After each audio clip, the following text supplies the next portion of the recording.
Ladies and gentlemen, I don't normally do this, but I must address online comments that have been falsified and provided to the public regarding the promoter for GCW and Matt Riddle's Bloodsport in Kenner, Louisiana on April 5th, 2018, and his name is Brett Lauderdale. Now, Mr. Lauderdale has claimed a financial deposit is owed to Game Changer Wrestling regarding this event, as competition was not achieved. However, what he fails to disclose is the accuracy of the information he is providing to you. The financial deposit that he has provided publicly does not match the financial deposit which was provided by Game Changer Wrestling LLC in February in my account. And on top of that, the agreed upon terms govern the date and the advertising rights. This practice has been in place for many years, whether through my representation for booking with promoters all over the world, if not through me directly. And it serves two purposes. One, to secure the date, which is to avoid double booking, which is a common practice for independent contractors with events in close proximity to make more money. On top of that, it governs advertising rights in order to avoid false advertisement, which used to be a common practice in the past and occasionally occurs today. It is a precautionary measure, but it is explicit. On top of that, Mr. Lauderdale provided travel information and hotel information in March and February of this year. After that, a training camp was disclosed in preparation for this event. The reason being, to have the highest quality performance available against a former UFC fighter and under the conditions of this event, which was submission or knockout victory. With that being said, I was injured during training camp, and despite my injuries, sought to find a compromise of some sort. As most professional wrestlers and pro fighters understand, injuries are a common element in our training. With that being said, I attempted to find a compromise no matter what the cost, even against medical advice.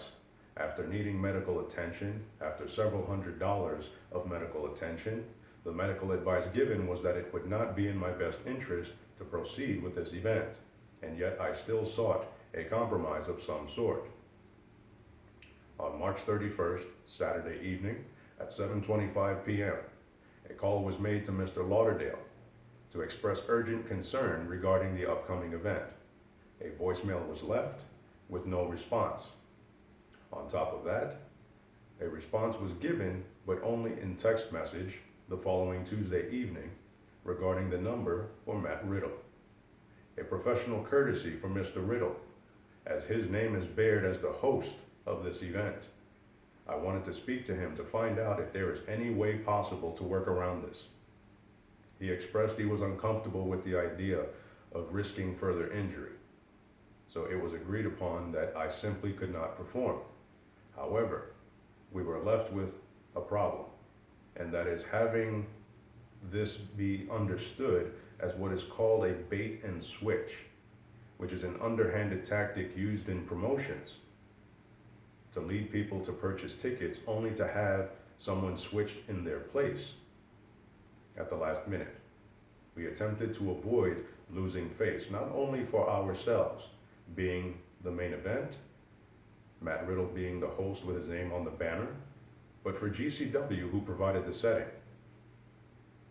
With the provided information, travel information, hotel information, that was confirmed by Mr. Lauderdale in March and February. I arrived in New Orleans, which can be confirmed by other wrestlers on the flight. And after arriving at the hotel, discovered that my hotel information now was non-existent. I had to call Mr. Lauderdale at midnight that evening. And he disclosed to me, and I quote, "I understand you're good friends with Homicide, so I assumed that you would not be showing up because of the injury." He took the information from a third party to make a decision without notification and without contact. I arrived in New Orleans to address this issue personally, and yet was not allowed to do that after my hotel information was canceled and I was forced to pay for myself to be there. That was not our agreement.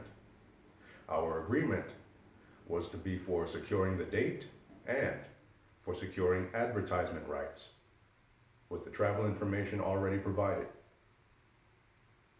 Now, with that being said, it is quite unfortunate if the situation he discloses in his personal life is actually true. I can sympathize with that.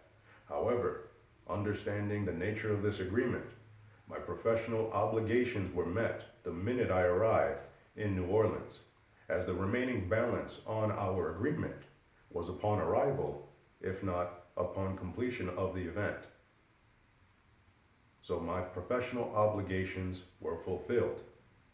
He is pleading a case inciting an emotional reaction to gain favor.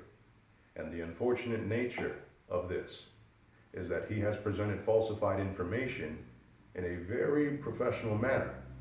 First, however, untruthful. It's a shame that it has occurred, but this is the position that we are in. Again, I have no responsibility for his current state, as my professional obligations were met as per our agreement, which is the same agreement that has been in place successfully for many years.